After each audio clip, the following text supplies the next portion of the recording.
Guys good morning. আৰু আজি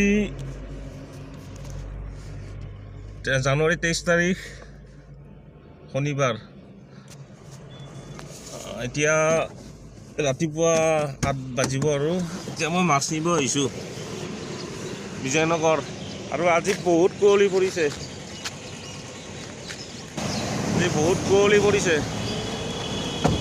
পিছফালে চাওক গোটেই কুঁৱলী।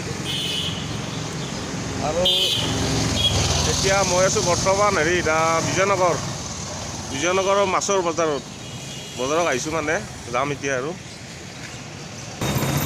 আহক চাওঁ বিজয়নগৰৰ মাছৰ বজাৰ কেনেকুৱা দেখাই আছোঁ।